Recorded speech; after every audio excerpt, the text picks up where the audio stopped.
Hi everyone, welcome to my channel. తక్కువ ఇంగ్రీడియంట్స్తో different and టేస్టీగా ఫిష్ ఫ్రై ఎలా చేయాలనేది చూపిస్తున్నాను. వీడియోని లాస్ట్ వరకు స్కిప్ చేయకుండా చూడండి. అలానే ఫిష్ ఫ్రైని ఎప్పుడు తినే ఫిష్ ఫ్రైలా కాకుండా డిఫరెంట్గా టేస్ట్ చేయాలనుకునే వాళ్ళకి తప్పకుండా ఈ రెసిపీ నచ్చుతుంది. ఇంకెందుకు ఆలస్యం, సింపుల్ అండ్ క్విక్గా ఎలా చేయాలో చూపిస్తాను రండి.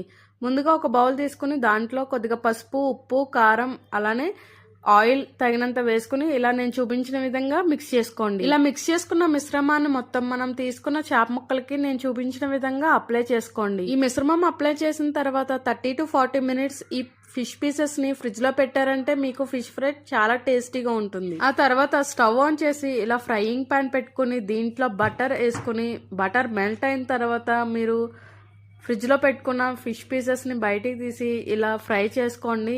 ఇది మెయిన్ ఇంపార్టెంట్ అనమాట. దీంట్లో మీరు బటర్ వేస్తేనే ఈ ఫిష్ ఫ్రైకి మంచి డెలిషియస్ టేస్ట్ వస్తుంది. అంతేకాకుండా మనం డైట్ ఫాలో అయ్యేటప్పుడు మనకి ఇలాంటి క్రేవింగ్స్ వస్తూ ఉంటాయి కదండి.